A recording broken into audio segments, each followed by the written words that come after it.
Es un gusto el poder compartir nuevamente con ustedes el día de hoy esta palabra de gracia, porque es un regalo de nuestro Padre, recibir, ¿verdad?, el espíritu de la palabra de Dios, que son realmente pétalos de rosa, ¿no?, a nuestro corazón, porque el propósito central de nuestro Padre es curarnos, es sanarnos, es levantarnos, es darnos una esperanza viva, permanente y continua, es animarnos, ¿verdad? Todo lo bueno, todo lo que vale la pena, todo lo que verdaderamente nosotros podríamos anhelar, pero multiplicado por lo que somos incapaces de comprender, ¿verdad? Respecto de lo que significarían realmente nuestras bendiciones, es lo que nuestro Padre tiene preparado para nosotros.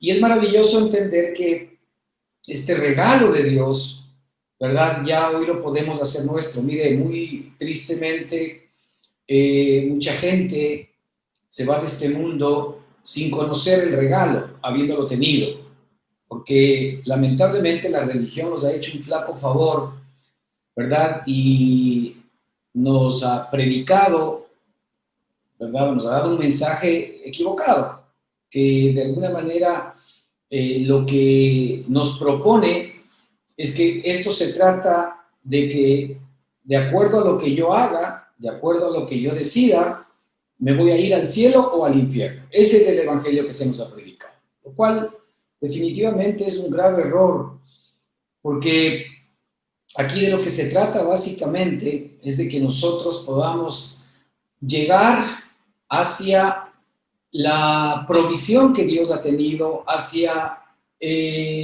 la buena voluntad de Dios que ha tenido para todos y cada uno de nosotros, para que recibamos todas las bendiciones, todo el bien que hay en nosotros por Cristo Jesús.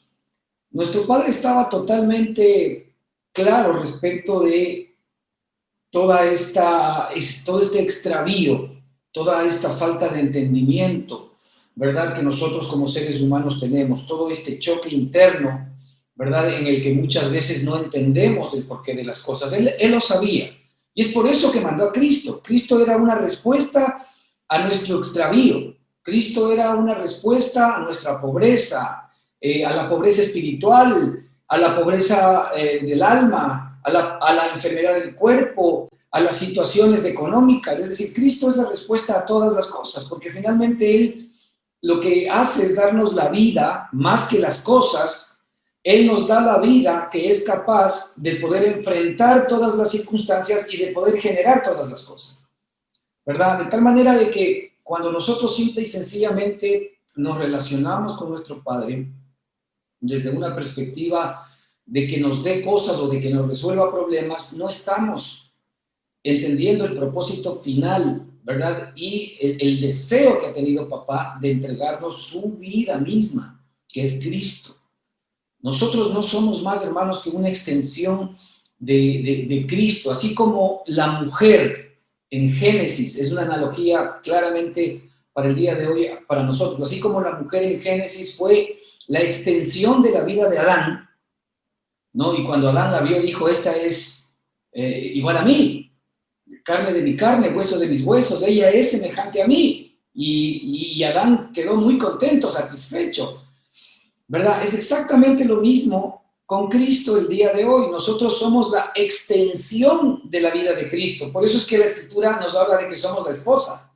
El nombre de mujer, la iglesia, ¿sí? El artículo es un artículo femenino.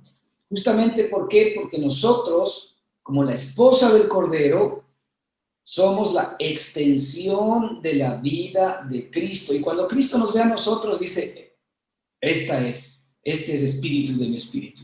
Esta es vida de mi vida, ¿verdad? Y claro, esto cambia totalmente la perspectiva, porque como somos nuevas criaturas, evidentemente Él tuvo que haber hecho todas las cosas nuevas, porque Él no se iba a conformar con la vieja creación para decirnos a nosotros en la vieja creación, ¿verdad?, que nosotros éramos la esposa de Cristo.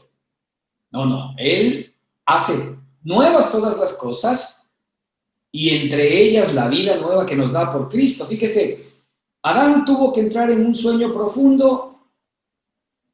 ¿Para qué? para que el Señor de él tome, ¿verdad?, la costilla de él y saque a la mujer. Cristo tuvo que dormir un sueño profundo, que es la muerte, para que de allí salga la nueva creación, que es la esposa del Cordero, que somos ustedes y nosotros. Entonces, esta es una obra de Dios a nuestro favor, es un regalo de Él.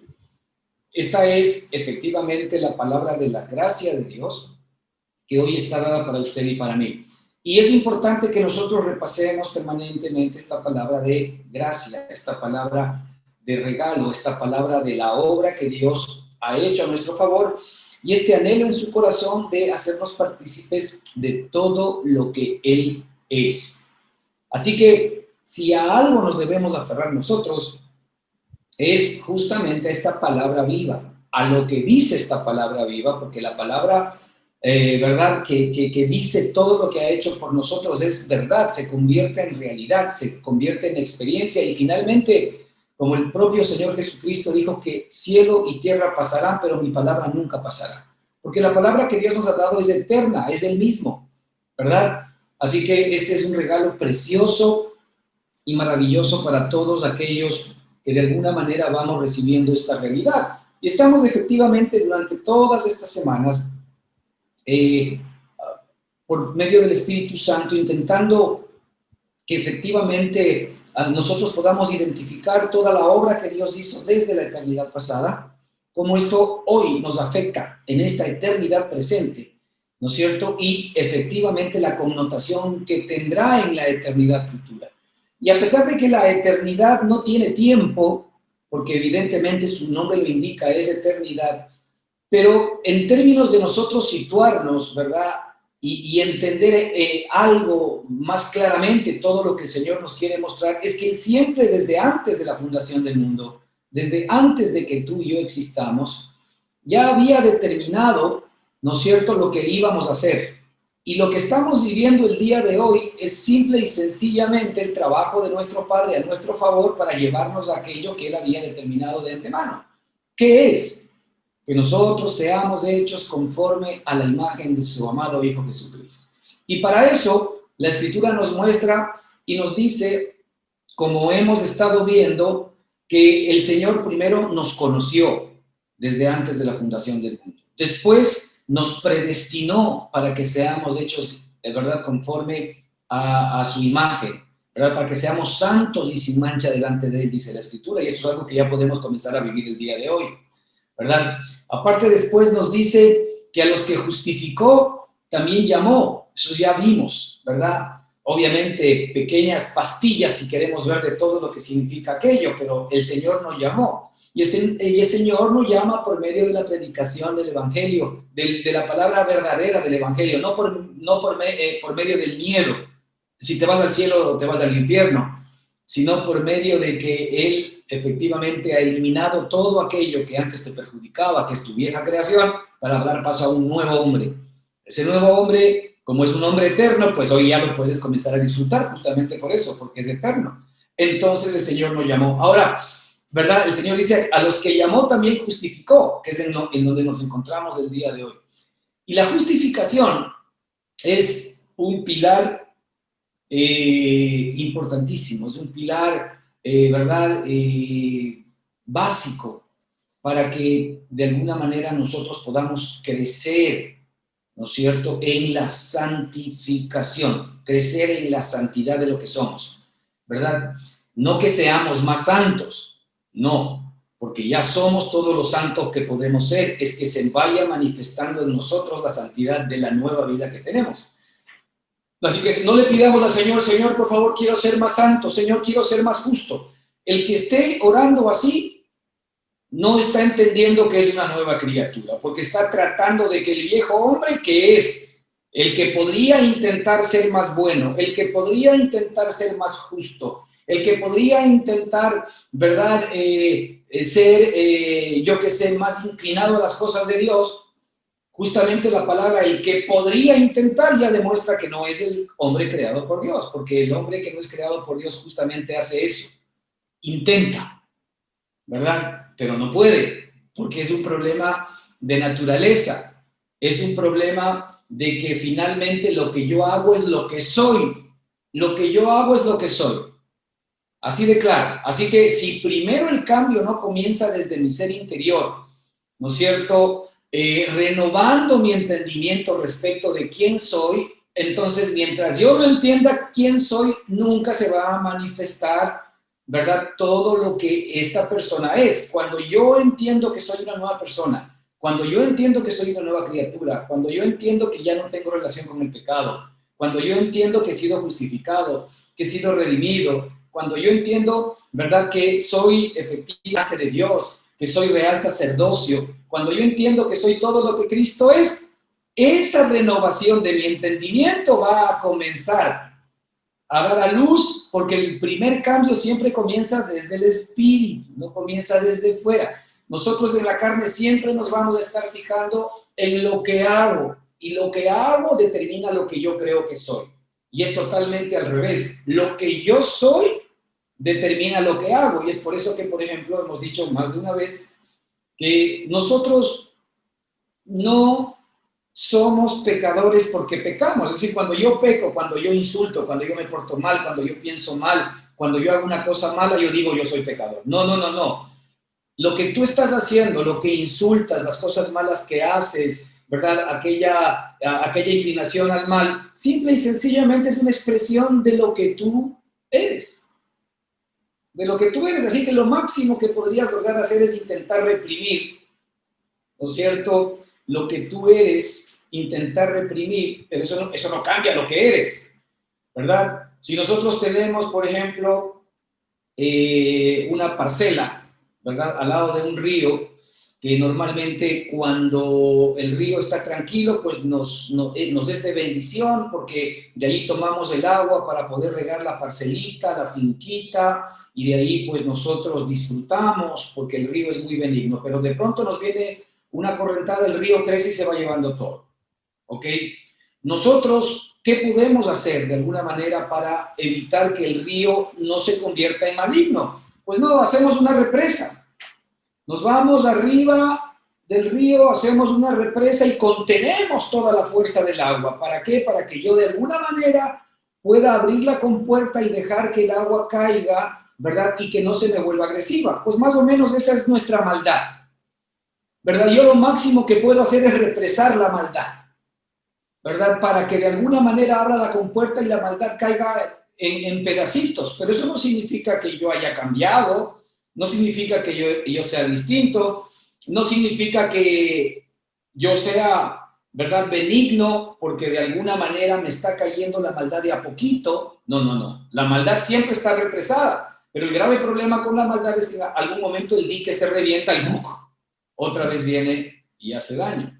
Siempre lo que yo soy va a terminar imponiéndose en mi propia vida. Y es por esto que la propuesta de nuestro Padre no fue que cambiemos, sino que intercambiemos. Es decir, lo que yo era en Adán desapareció en Cristo Jesús. Lo que yo soy en Cristo ahora se tiene que manifestar. Ahora, Cristo es santidad, es justicia, es verdad, es amor, es gozo, es paz, es paciencia, es benignidad, es bondad, es fe, es mansedumbre, es templanza, es dominio propio, ¿verdad? Cristo es todo. O sea, Él efectivamente siempre es abundante, siempre está lleno y tiene absolutamente para todos. Entonces, ¿cómo Dios arranca, ¿verdad? De alguna manera cambiando o cómo Dios arranca, ¿verdad?, restaurando, es a través efectivamente primero de nuestro entendimiento. Porque nosotros ya tenemos todo lo que Cristo es cuando nacimos de nuevo, pero nuestro entendimiento de seres humanos todavía no ha sido transformado, no ha sido renovado. Entonces nosotros seguimos pensando como el primer hombre, nosotros seguimos pensando como la nueva criatura, como la vieja criatura. Y lo que estamos dando a luz es lo mismo de esto. Entonces, por eso la Escritura nos dice que la transformación nuestra viene por medio de la renovación de nuestro entendimiento. Una persona que no experimenta la vida de Cristo, que al menos no comienza a entender que es una nueva criatura, y esa nueva criatura, cuando se comienza efectivamente a entender, ¿verdad? Cada día se hace más real en uno, va a comenzar a dar frutos de la nueva criatura, ¿no es cierto? Esto es porque existe un permanente y continuo repaso de quién yo soy. Para esto se requiere fe todos los días, ¿verdad? La Escritura nos dice que el nuevo hombre, al cual llama justo, por la fe vivirá. Este nuevo hombre necesita todos los días comer de lo que Cristo dice que somos. Este hombre necesita todos los días alimentarse de lo que Dios dice que ha hecho por nosotros. Este hombre tiene que repasar y alimentarse todos los días de lo que Dios dice que nos ha dado y somos capaces de hacer. Este conocimiento, este entendimiento, ¿verdad? Efectivamente va a hacer que interiormente tú primero comiences a crecer en este hombre interior y lo demás viene por decantación. Así que nuestro foco no debe estar puesto en lo que hago y lo que dejo de hacer, sino en lo que creo o lo que dejo de creer. Porque lo que creo o lo que dejo de creer es lo que va a dar a luz a lo que finalmente soy. Por eso es que hay que creer a nuestro papá. Por eso es que si él dice, de modo que si alguno está en Cristo, nueva criatura es. Por eso es que ya nosotros, por ejemplo, no podemos jamás decir a los demás, es que somos pecadores. Porque estarías con tu propia boca confirmando que tú sigues siendo la misma vieja persona. Entonces no esperes cambios. No esperes cambios. Entonces métete a la ley, métete al esfuerzo y represa toda tu pecaminosidad. Represa toda tu maldad. Represa todos tus bajos instintos. Muchas veces nosotros, por ejemplo, tenemos situaciones que nos tienen de alguna manera esclavizados. Muchas razones, ¿no es cierto? Desde adicciones, ¿verdad? De todo tipo, hasta malos pensamientos, hasta temores, hasta miedos. Todo lo que es la vieja criatura, ¿verdad? Nos tiene esclavizado, nos tiene con temor, nos tiene con miedo. ¿Pero por qué? Porque nosotros todavía estamos echando mano de lo que éramos y estamos creyendo más a lo que aprendimos de nuestra vieja criatura, a lo que dice la sabiduría del viejo hombre que somos, y creemos y nos sometemos a aquello. Entonces efectivamente lo que estamos construyendo en nuestro corazón es más de lo que éramos. El Señor nos dice que nosotros permanezcamos en la libertad con que Cristo nos hizo libres. Fíjate, Cristo ya nos hizo libres. ¿Cuántos, verdad, en su corazón cada día pueden decir, Señor, yo soy libre? Yo soy libre porque tú dices que me has hecho libre. Así que yo soy libre de esta adicción. Yo soy libre de este temor. Yo soy libre de este miedo.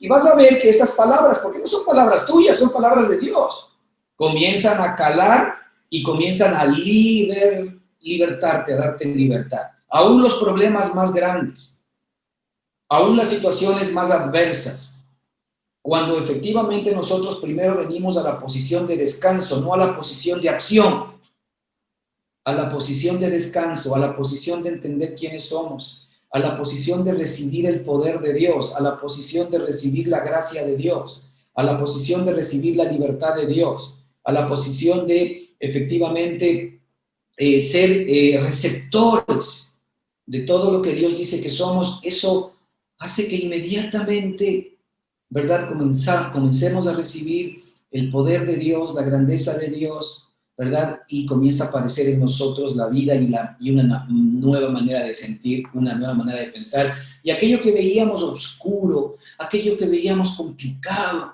aquello que veíamos sin salida, aquello que veíamos de muerte, de pronto vemos como que ya no es tan grave como pensábamos, porque el Señor está recibiendo y está llevando la carga.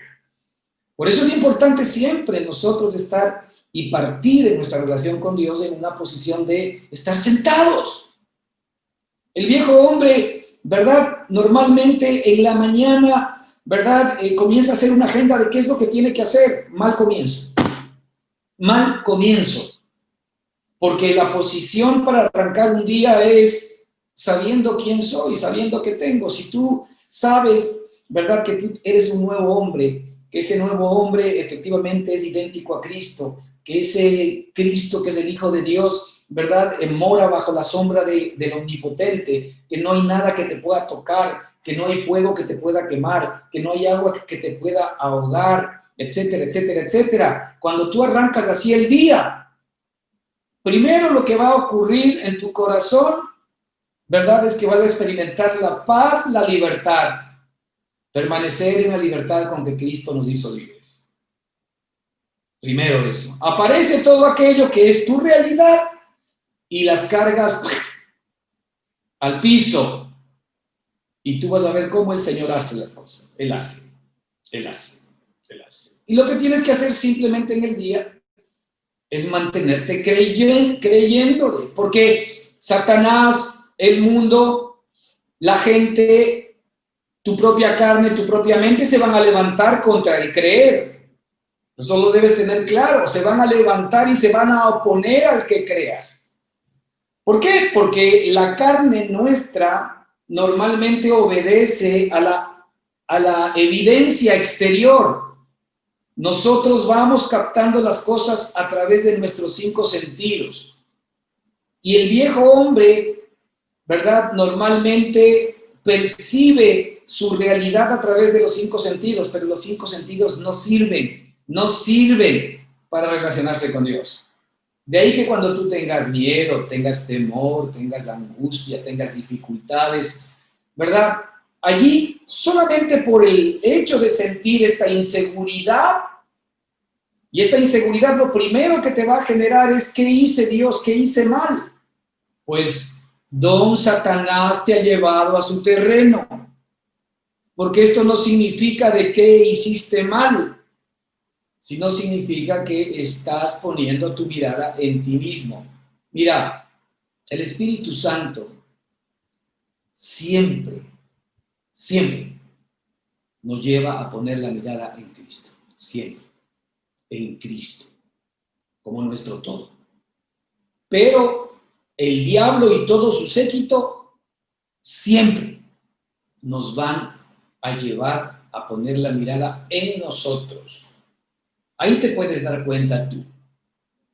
Cuando tú pones la mirada en ti, es decir, en tus capacidades, en tus inventarios, en tu poder, y comparas lo que tienes versus las circunstancias que tienes enfrente y te sientes chiquito, pues ya has perdido la batalla, porque tú estás intentando enfrentar todas estas circunstancias con tu capacidad y con tu poder. Mientras que cuando yo me veo quién soy en la nueva criatura y veo que esta nueva criatura, pues simple y sencillamente, no es más que todo el poder que Dios es, toda la sabiduría que Dios es, toda la provisión que Dios es. La pregunta es, cuando veo el problema, todo efectivamente se vuelve insignificante. ¿Por qué? Porque es la vida de Él haciendo su trabajo en mí. Entonces, de esto es lo que se trata, hermanos. Y la justificación que estamos hablando, que arrancamos la semana pasada, es muy importante, porque la justificación es necesaria para que nosotros tengamos una relación justa con Dios. Pero es la justificación que Él nos da, es la justicia de Dios operando en mí, que es mi justicia, que es mi propia justicia, la que se relaciona con Dios mismo. Dios jamás va a pedir una justicia a ti que no sea menos que la justicia de Él.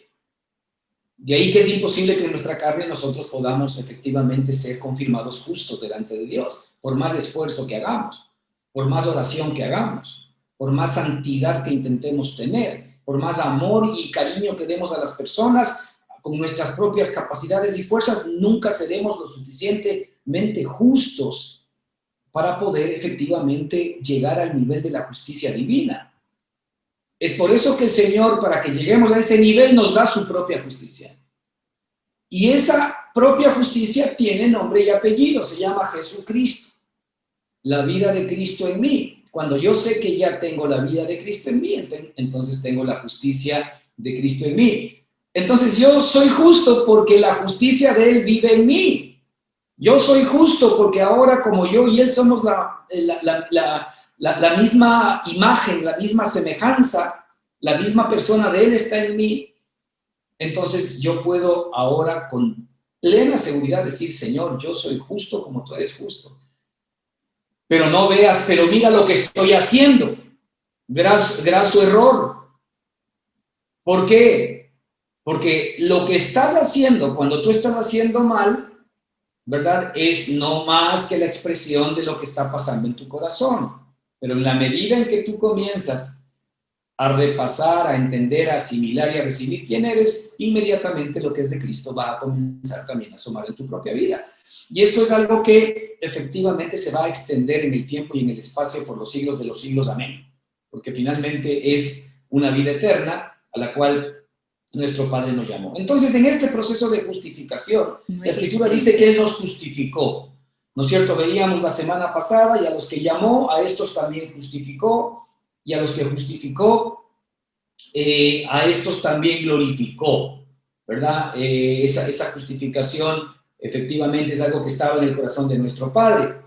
Y vimos en Romanos 5:18 algo importante, que hay una comparación, ¿verdad?, entre Adán y entre Cristo, y la Escritura dice que así que como por la transgresión de uno vino la condenación a todos los hombres, de la misma manera, por la justicia de uno vino a todos los hombres la justificación de vida. Fíjate, la justificación de vida efectivamente se la debemos a Cristo, así como la transgresión de Adán fue nuestra transgresión en nuestra experiencia, así también la justicia de Cristo tiene que ser, ¿verdad?, en nuestra experiencia, nuestra propia justicia, nuestra propia justificación. Entonces, claro, yo cuando vengo delante del Padre, yo ya no vengo con mis propias obras, no vengo efectivamente con mi propia justicia, sino que vengo con la justicia de nuestro Dios. Eso vimos en Romanos 5:18. Hoy día vamos a continuar, ¿verdad?, con esta perspectiva de la justificación, ¿verdad? Y en Isaías 43:25 tenemos un verso que dice, yo soy el que borro tus rebeliones por amor de mí mismo. Escucha bien, yo soy el que borro tus rebeliones por amor de mí mismo. Fíjate, eso ya te desmarca de que Él va a borrar tus rebeliones porque tú eres una muy buena persona, porque tú estás haciendo tu mejor esfuerzo, porque tú te has arrepentido esta vez sí de verdad. No. Yo soy el que borro tus rebeliones por amor de mí mismo, dice el Señor. ¿Ok? Y no me acordaré de tus pecados. Ahora, esto es maravilloso. Ahí ya excluye y el Señor confirma la razón por la cual Él borra mis rebeliones. Si nosotros de alguna manera dependiésemos de nuestra propia justicia, de nuestra propia capacidad, del nivel de nuestro arrepentimiento o del nivel de nuestra contrición para que efectivamente el Señor crea que somos justos, ¿sí?, pues deberé decirte que es un error. Muchos de nosotros creemos, ¿verdad?, que ya que nuestra conciencia, cuando estamos hablando en la carne, no nos acusa, entonces yo no tengo que darle cuentas a Dios. Graso error. ¿Por qué? Porque la única manera como Dios nos va a declarar justos a nosotros es por el amor de sí mismo. Ahora, esto es maravilloso, ¿verdad? Y lo vamos a ver tal vez más claramente en una parábola que el Señor nos dejó. Pero bueno, aquí lo que dice es que la causa por la cual Él borra nuestras rebeliones es por amor de Él mismo. Número 1. Y lo segundo, dice que por tal razón Él nunca más se acordará de nuestros pecados. No se acordará de nuestros pecados. Ahora, la promesa de Dios es que Él no se va a acordar de nuestros pecados y que Él me va a perdonar por amor de mí mismo, por amor de sí mismo. Así que, pregunto yo, ¿estoy absolutamente está absolutamente garantizado mi perdón, ya que la condición es que Él lo hace por amor del mismo? La primera respuesta es por supuesto, porque Él nunca va a dejar de amarse a sí mismo. Y vamos a entender bien qué significa esto. Y lo segundo es, como la condición para borrar mis rebeliones es el amor de sí mismo, lo cual efectivamente nunca va a fallar. El segundo punto es que entonces Él, ¿verdad?, no se acordará más de mis pecados. Puedo decir entonces confiadamente que Él hoy ya no se acuerda más de mis pecados. Porque la condición la cumple Él, no yo. Entonces yo recibo la bendición y la seguridad de saber que Él ya no me ve como yo me podría estar mirando el día de hoy. Esto es lo primero que el Señor quiere que recibas, que la justicia que tú eres es por la vida que Él ha puesto en ti. A eso Él se refiere con por amor de mí mismo. Es decir, la vida que el Señor te dio en Cristo Jesús es la extensión de la vida de Él mismo en tu corazón. Y como la vida de Él mismo ya está en ti, entonces ahora a quien Él está amando en ti es a la nueva criatura, al nuevo hombre, a la nueva persona, a la nueva creación que efectivamente el Señor ha dado a luz en tu propia vida, que el Señor ha engendrado en ti. No está hablando de Adán, no está hablando del viejo hombre, está hablando de la vida de Él que ha puesto en nosotros. La vida de Él que Él puso en ti y en mí es la que Él ama. Por eso Él es capaz de decir, por amor de mí mismo, porque el que está en mí es Él mismo, es Él mismo. El que está en mí es Él mismo. Y como, ¿verdad?, Él mismo está en mí, entonces, por amor de sí mismo, es decir, por amor de la vida que puso en mí, es que Él simplemente ha perdonado todas mis rebeliones. Mira, el libro de Corintios nos dice que Él nos ha dado el sello del Espíritu Santo.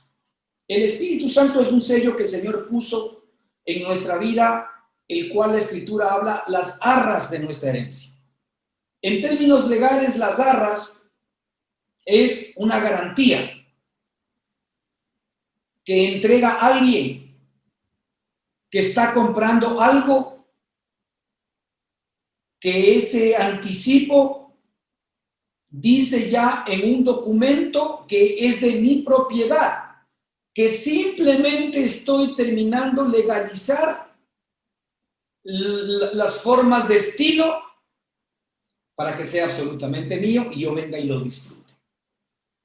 Es decir, compras un apartamento, vas, te gustó el apartamento y evidentemente tú decides si lo compras o no. Bueno, me encantó el departamento, yo lo compro.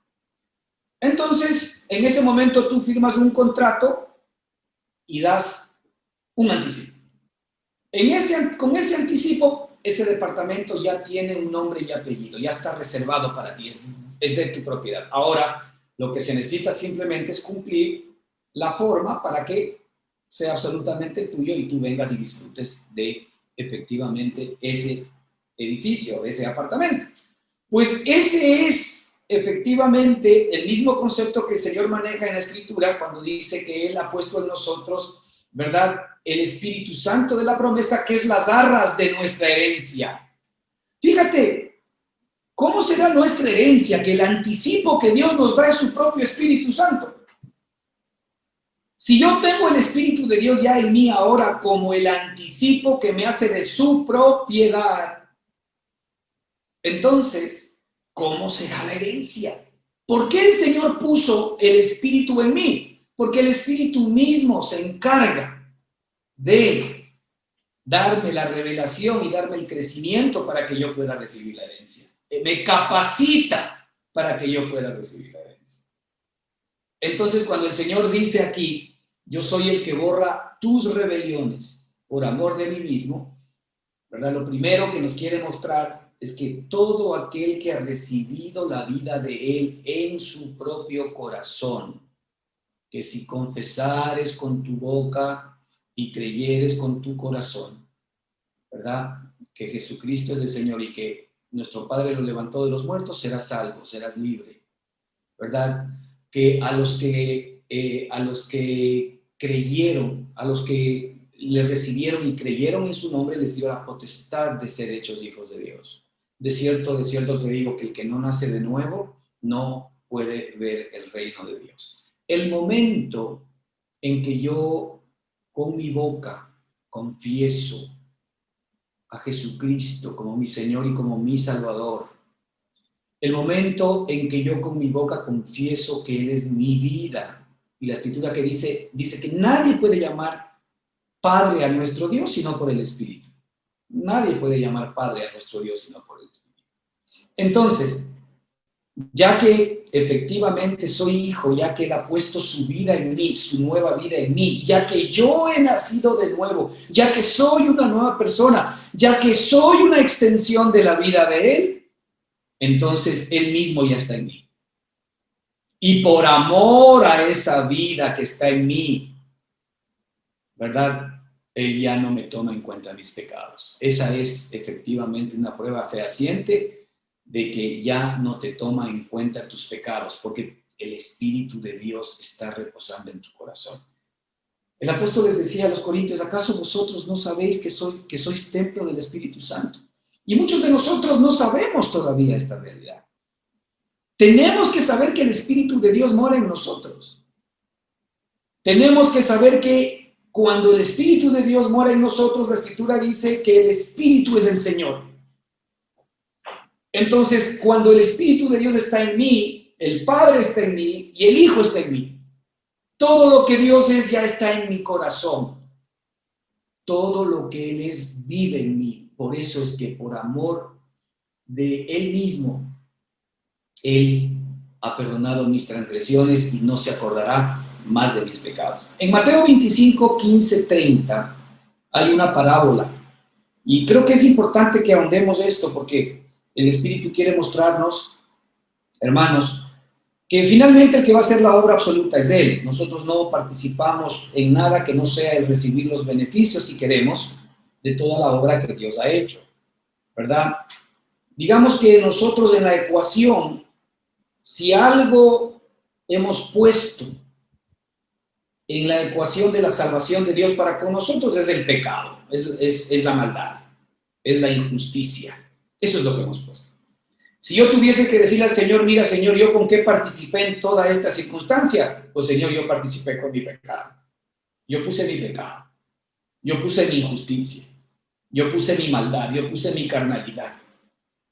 Yo puse todo esto que efectivamente yo era incapaz, ¿verdad?, de poder ser libre. De todo esto yo era incapaz de poder salir por mi propia mano. Esto es lo que yo puse. Esto es lo que tú has puesto.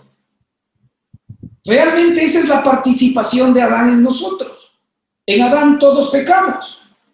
Por ende, en nuestra relación con Cristo lo que nosotros podemos poner es el pecado, pero el amor de Él para con nosotros hace que efectivamente Él esté dispuesto a morir por todos nosotros y cargar absolutamente con todos nuestros males. La famosa parábola de los talentos. Mateo 25, 15, 30 dice, a uno... Dice que el Señor llamó a varios siervos, ¿no?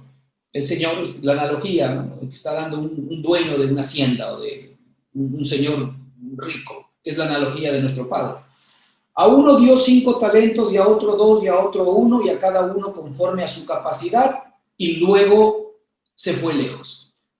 Y el que había recibido 5 talentos fue y negoció con ellos y ganó otros 5. Asimismo, el que había recibido 2 ganó también 2. Pero el que había recibido 1 fue y cavó en tierra y escondió el dinero de su señor. Después de mucho tiempo vino el señor, regresó, ¿verdad?, de aquellos siervos y vino a arreglar cuentas con ellos. Llegando el que había recibido 5 talentos, trajo 5, diciendo, Señor, 5 talentos me entregaste, aquí tienes 5, he ganado para ti. Y su señor le dijo, bien, buen siervo y fiel, sobre poco has sido fiel, sobre mucho te pondré, entra en el gozo de tu Señor. Lo mismo pasó con el que le había dado 2 talentos, ¿verdad? Pero cuando llegó el que le había dado uno, dijo este al Señor: te conocía que eres hombre duro, que ciegas donde no sembraste y recoges donde no esparciste. Por lo cual tuve miedo y fui y escondí tu talento en la tierra. Aquí tienes, toma, te devuelvo lo que es tuyo. Respondiendo su señor le dijo: siervo malo y negligente, si sabías que yo siembro o que yo ciego donde no siembro y que recojo donde no esparzo, por tanto entonces debías haber dado mi dinero a los banqueros y al venir yo lo hubiese recibido con intereses, lo que me corresponde. Y el Señor dijo: quitadle pues el talento y dadlo al que tiene 10 talentos, porque al que tiene le será dado y tendrá más, y al que no tiene, aún lo que tiene le será quitado. Y al siervo inútil, echadle en las tinieblas de afuera, allí será el lloro y el crujir de dientes. Pues esta es una analogía de lo que estamos mirando en el libro de Isaías, en lo que vimos en el capítulo anterior. Mira, los talentos, primero está nuestro Padre, ¿no? Que efectivamente siempre Él es el que va a dar la dádiva. Él es el que va a dar lo que realmente tiene valor. Él da lo que tiene valor. Y esto tiene que ver directamente con la vida que Él nos ha dado a cada uno de nosotros. ¿Sí? La vida que Él nos dio. Los talentos representan, ¿verdad? Primero, la vida que Él nos da. Y lo segundo más importante que nos está mostrando aquí la Escritura es que esa vida, así como el dinero, cuando nosotros somos buenos administradores, ¿verdad? Se puede reproducir, ¿verdad? Esa vida que Él ha puesto en nosotros tiene una capacidad de seguir creciendo de una manera importante. Tiene la capacidad en nosotros de ir dando fruto mucho más abundante. La vida que Él ha puesto en nosotros nos la ha dado para que efectivamente pueda crecer y nosotros podamos disfrutar del crecimiento de esa vida, de los réditos de esa vida, de la bendición de esa vida, y que cuando Él venga, ¿no es cierto?, nosotros le devolvamos todo lo que Él nos ha dado. Primer tema importante. El Señor, que nos ha puesto su vida en cada uno de nosotros, la ha puesto para que esa vida se multiplique, para que esa vida crezca, para que esa vida se convierta en una bendición para ti. Después de aquello, ¿verdad? Esa vida es la que Él está pidiendo que tú se la devuelvas. Si tú no eres capaz de devolverle lo mismo que Él te entregó, así sea 1 a 1, 5 a 5, o 10 a 10, lo que sea que Él te entregó. Si esa vida en ti no se multiplica, tú no tienes que darle a Él.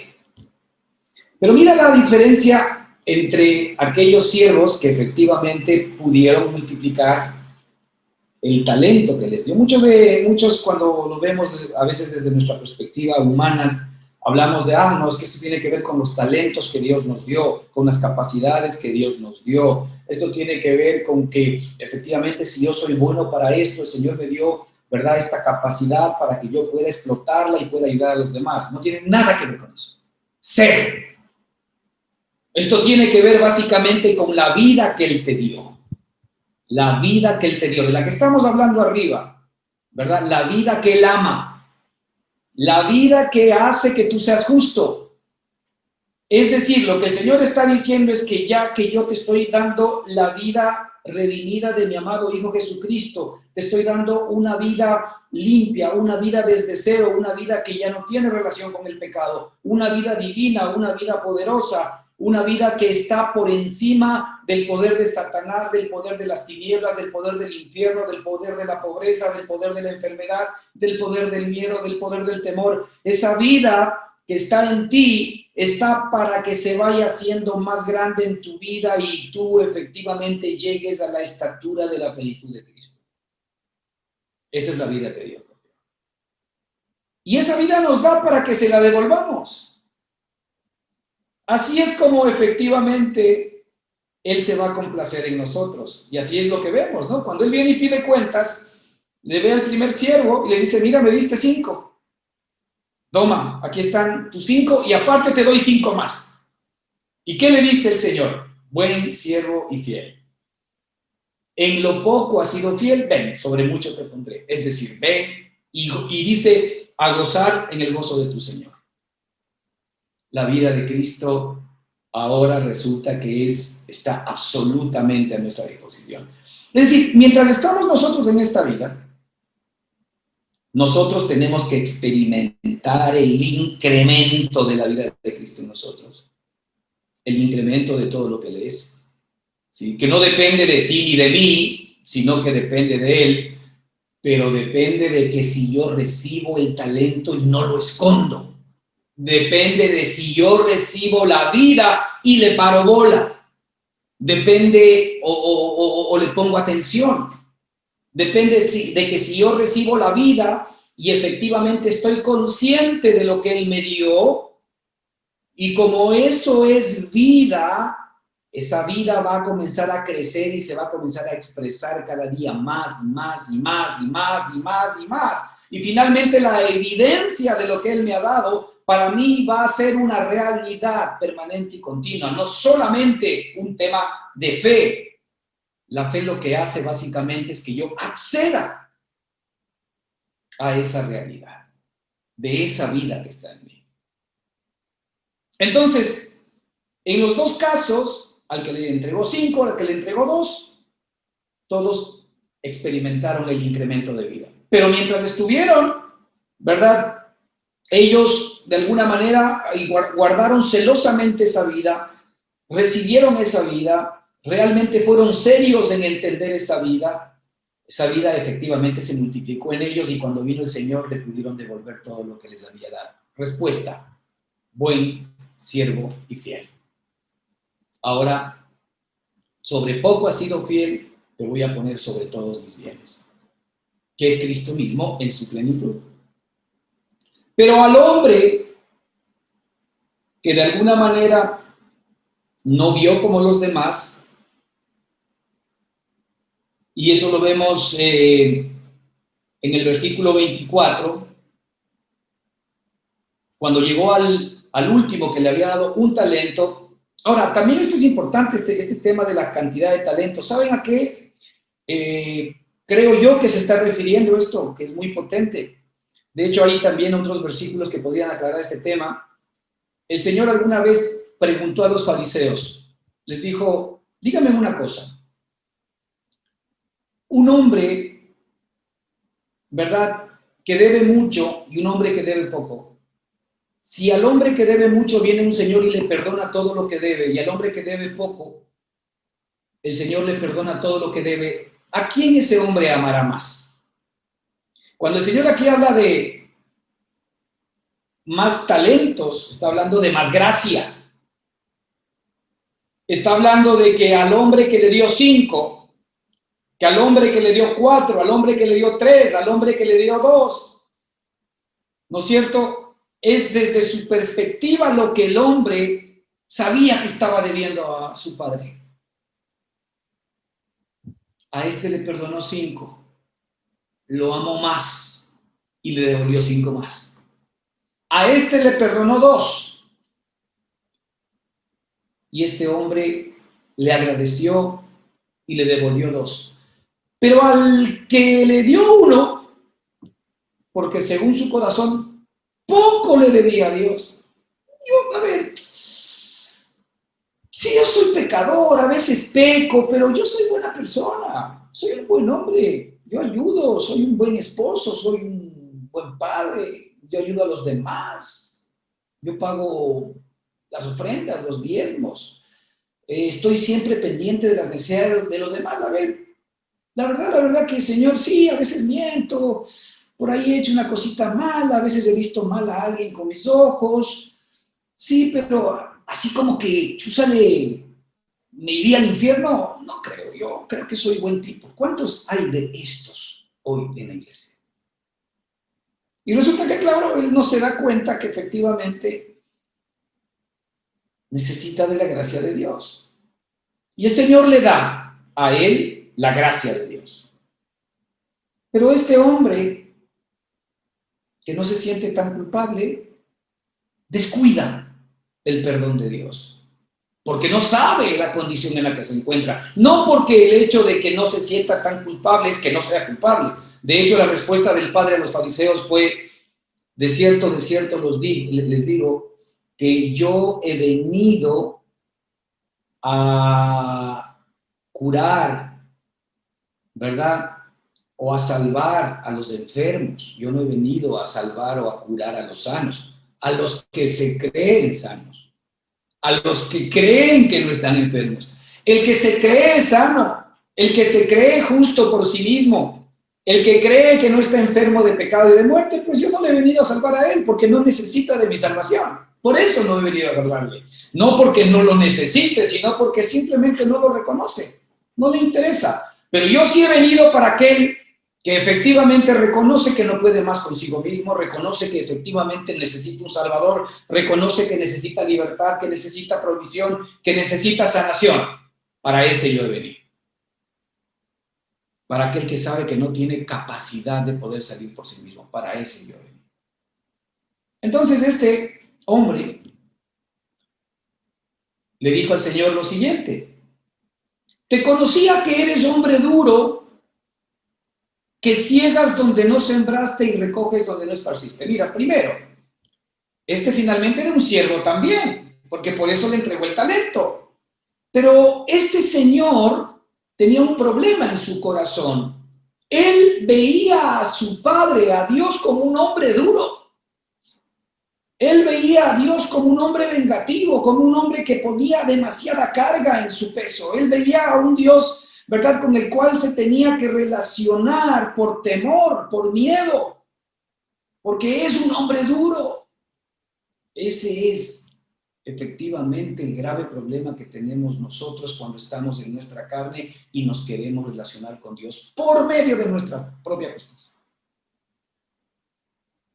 Porque cuando nosotros efectivamente interponemos nuestra propia justicia como la paga de nuestra libertad, nos vamos a dar cuenta que la carga siempre va a ser más pesada y más pesada, y nunca va a ser suficiente lo que nosotros hagamos, porque siempre Satanás nos va a estar acusando y siempre la ley nos va a estar demandando y que hagamos más y que lo que hemos hecho no es suficiente y no va a agradar a Dios. Entonces estamos permanentemente acusados y permanentemente condenados. Una carga pesada. Sé que eres hombre duro. No eres un Dios benigno. Pones mucha carga, mucho mandamiento, mucha presión en nosotros. Y no solamente eso, que yo te veo como un hombre duro, sino que también tú ciegas donde no sembraste y recoges donde no esparciste. Es decir, tú demandas de mí lo que no es tuyo. Tú demandas de mí de tu propio esfuerzo. Yo soy el que siembro. Yo soy el que me saco el aire recogiendo.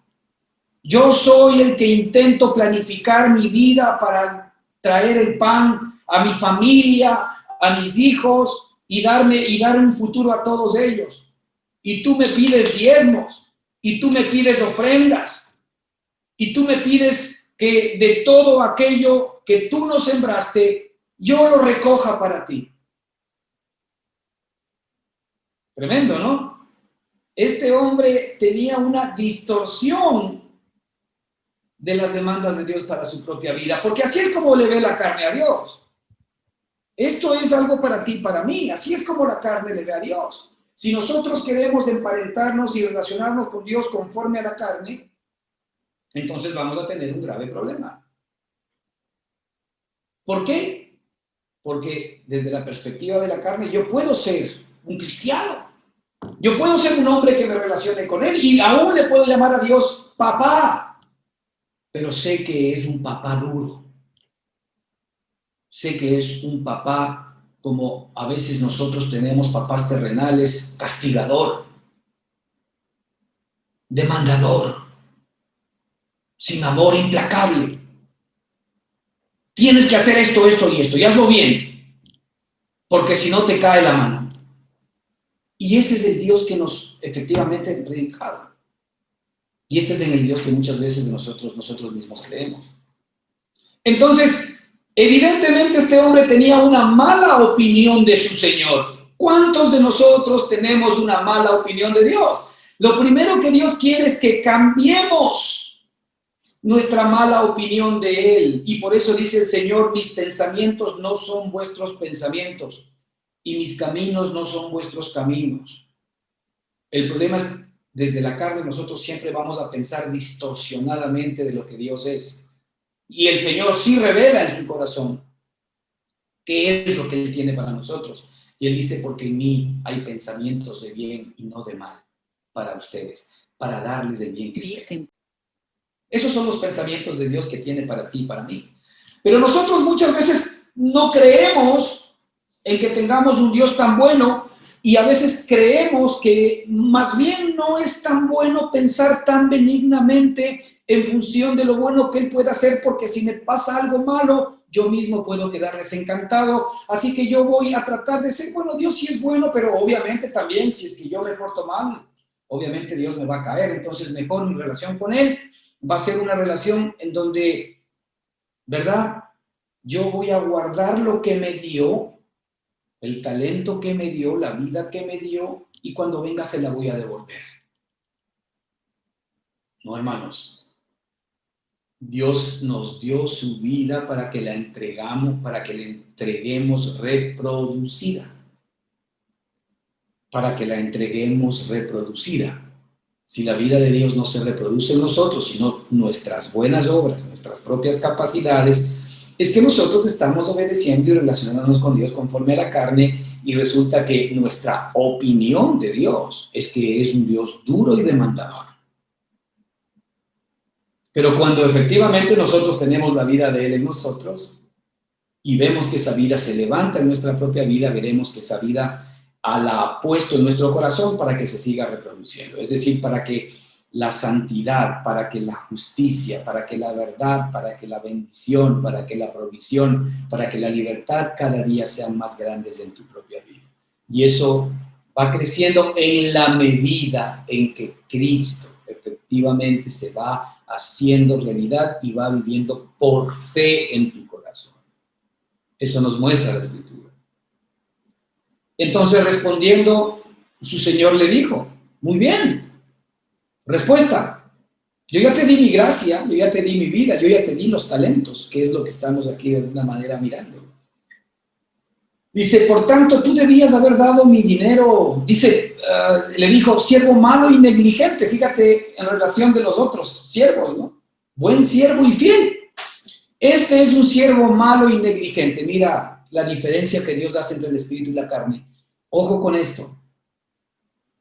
Tú tienes una nueva persona que es la vida que Él ha puesto, y a Él es el que el Señor se dirige cuando dice buen siervo y fiel. Porque es la vida de Él mismo trabajando para Él mismo. Es la vida de Él mismo convirtiéndose, ¿no es cierto?, en tu sabiduría, convirtiéndose, ¿no es cierto?, en tu justificación, convirtiéndose en tu santificación y en tu santidad, y convirtiéndose en tu redención. La vida de Él mismo, el Señor ha puesto en nosotros mismos para Él cumplir en nosotros todo lo que nos ha demandado. Ese es el regalo de Dios. Ese es el regalo de los talentos. La vida de Él entregada a nosotros para que se reproduzca en nosotros y que esa misma vida cumpla por nosotros todo lo que Él nos demandó. Así que si ya tengo esa vida, tengo todo. Porque esa vida hoy está sentada junto a la diestra del Padre. Este es el evangelio de la gracia, hermanos. Este es un regalo de Dios. Este no es un evangelio de la desgracia. Este es un evangelio primero en el que nuestro Padre nos hace entender todo el amor, todo el cariño, todo el aprecio y todo lo valiosos que somos para Él en la nueva criatura. Porque Él nos perdona por amor de sí mismo, por amor de la misma vida de Él que ha puesto en nosotros. Esa es la base de mi justicia. De aquí en adelante jamás veas tu propia justicia, sino tú mira la vida que está en ti, que es la justicia que Dios ha puesto en ti para que esa sea efectivamente, ¿verdad?, la parte o el vínculo que tú tengas con Dios para venir a Él y relacionarte con su vida. Por eso es que Él dice, yo ya no me acordaré más de vuestros pecados, porque para Él, al haber puesto la vida de Él en nosotros, que es Cristo mismo, con Él es el que se vincula y en esa relación ya no existe pecado, ya no existe tal cosa. Y el Señor inclusive nos da en el libro de Juan la posibilidad de que si es que alguno pecare, pues abogado tenemos. Porque nosotros si confesamos nuestros pecados, Él es fiel y justo para perdonar nuestros pecados y limpiarnos de toda maldad. Eso dice la Escritura. Porque sí, en esta carne podemos pecar y Satanás va de alguna manera a querer llevarnos otra vez al terreno de mirar nuestra propia justicia.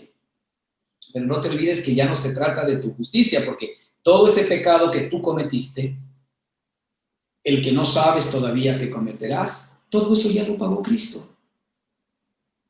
Cristo pagó por tu vida, ¿verdad?, desde antes que tú existieras. Él sabía exactamente todos los errores, los pecados y las desviaciones que tú ibas a tener.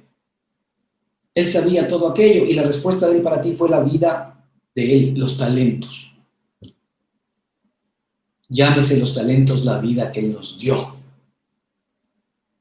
No las capacidades humanas para poder servirle a Dios con nuestra propia fuerza. Nada que ver. Entonces, hermanos, cuando Él llega y le dice,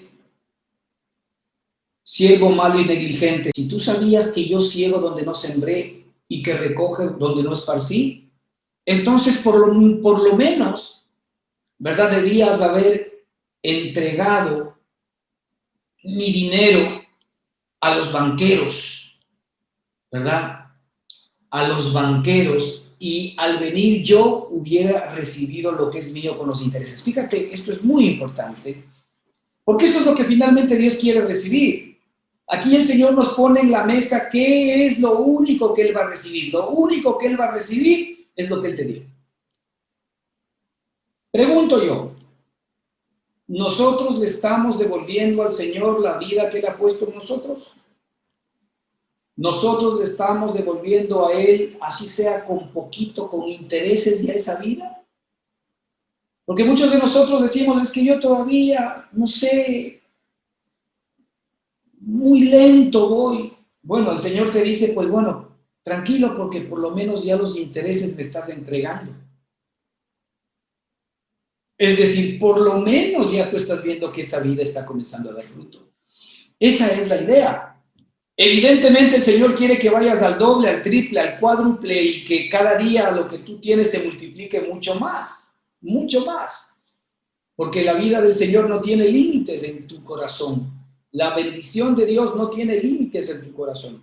Mira, nosotros no vamos a recibir lo que nos pertenece en Cristo Jesús mientras no dejemos de ser niños. La Escritura nos muestra esto y una vez, dejar de ser niños en cuanto a lo malo, en cuanto a la carne, en cuanto al hombre adámico. Es decir, nosotros hemos nacido en el Espíritu, pero muchas veces todavía pensamos como niños, es decir, pensamos como hombres de la carne. Pero en la medida en que el Espíritu comienza a crecer en mí, yo comienzo efectivamente a recibir, a comprender, a entender la herencia que a ti y a mí nos corresponde en este tiempo. Entonces, el Señor espera que efectivamente todo lo que Él te ha dado, tú se lo devuelvas. Nada menos ni nada más va a esperar el Señor. No esfuerzos ni capacidades propias. Respuesta del Señor: Quitadle pues el talento y dadlo al que tiene 10 talentos. Porque al que tiene, le será dado y tendrá más. Al que tiene, hermano, ¿tú ya tienes esa vida? La respuesta es sí, si la tienes. Si no la tienes, pues recíbela. Al que tiene,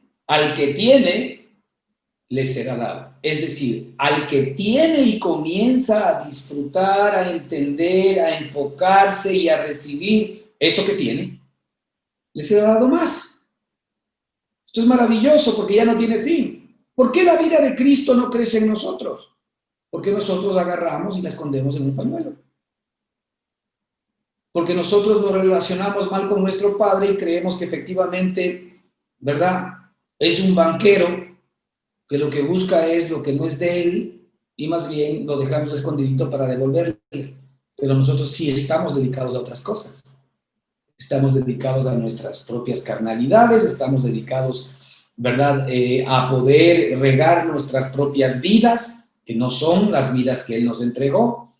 Y finalmente estamos perdiendo el hecho de saber que lo que Él nos dio, en lo que nos estamos ocupando, es lo que efectivamente puede crecer bastante más en mí. Quitarle pues el talento y darle al que tiene 10 talentos, porque al que tiene le será dado y tendrá más, y al que no tiene, aún lo que tiene le será quitado.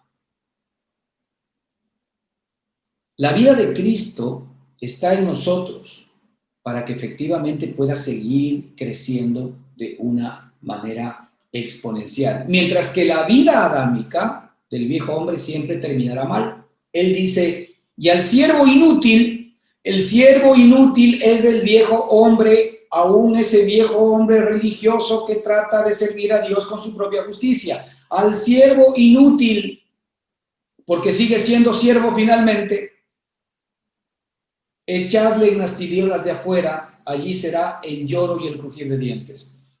Hermanos, no pensemos